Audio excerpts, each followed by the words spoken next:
Xitayda koronavirusdan ýogulanlaryň sany ýene artdy we 425 adama ýetdi. Xitay resmiýetleriniň 4 fevralda aýtmagyna görä bir gece gündizde kesellenleriň ýene 3235-i hasap alınıpdyr. Türkmenistanyň döwlet habar beriş serýislerinde bu sanlar berilmeýär. Global epidemiýanyň dowam edýän wagtynda türkmen häkimetleri ýurtda sanitar epidemiologiýa çäreleriniň puhtalandyrýanlygyny we serhat ýaka giňişliklerde gözegçiligi güýçlendirýänligini ma'lum etdiler. Hemen ýakile çäreleriň amala aşyrylýanlygy barada takyk habar bermediler.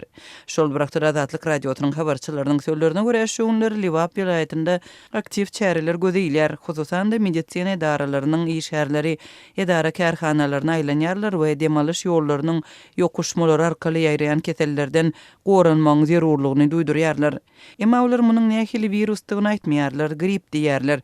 Belki de dowul döremegünden howatyrlanýan bolmaly diýip habarçymyz bellýär. Üstesine bu regionda jemgyýetçilik ýerlerinde arassaçylyk çäreleri güýçlendirilýär. Koronavirus sebäpli Liwabyň bazarlarynda bar zady xlor bilen ýuýarlar, mekteplerde ýüzärlik tütedýärler. Mektep okuwçylary maskalary dakynyp başladylar. Hususan da 1-nji mektebiň okuwçylaryndan mektebe maskaly gelmek talap edildi diýip Liwapdaky habarçymyz 4 fevralda habar berdi.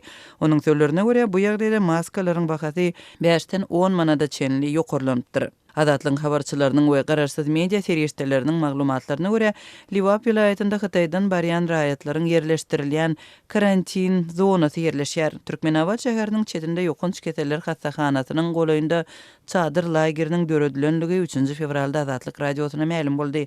Emma bu ýerde saklanýanlaryň sanyny welaýat resmiýetlerinden anyklap bolmady. Şol bir wagtda Azatlyň mardaky habarçysy karantindan öýlerine goýberilýän adamlaryň hem bardygyny aýdýar. Mardaky studentleri 2 günden öýlerine goýberdiler. Täsirli tanışlary ýa-da garandaşlary bar bolan adamlar olaryň üstü bilen öz çağlaryny öýlerine alyp gidýärler. Meniň tanışymyň ogly öýüne jaň eden soň ony alyp gaýtdylar diýip habarçymyz 4 fevralda aýtdy. Onuň bellemegine görä karantin zonasyndaky şertler we iýmit yaramaz. Azatlyň Aşgabatdaky habarçysy Aşgabatdan 170 kilometr uzaklykda ýerleşýän Duşak owasynda da karantin zonasynyň bardygyny habar berdi. Onuň sözlerine görä bu ýere 29-njy ýanwarda Hytaýdan gelen 79 ýolagçy 20 günlük karantine iberilipdir. Bu ýerde de şertler agyr bolup, käbirler ýuwunmak üçin öýlerine gaýdýarlar. Käbirleriň ýygynyň geyim we azyk eltýärler diýip habarçymyz bellýär. Edara kärhanalarynda arassaçylyk çärelerini geçirmek boýunça işler Mary welaýatynda hem gözeýler.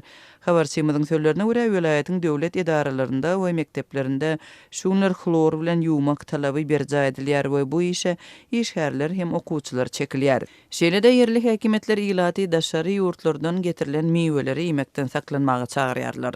Bu ýagdaýda ilat virusdan öz başda goranmagy tinanşýar diýip habarçymyz bellýär. Dermanhanalarda dermanlar gymmatlaýar, köçelerde ýüzi maskaly adamlar köpelýär.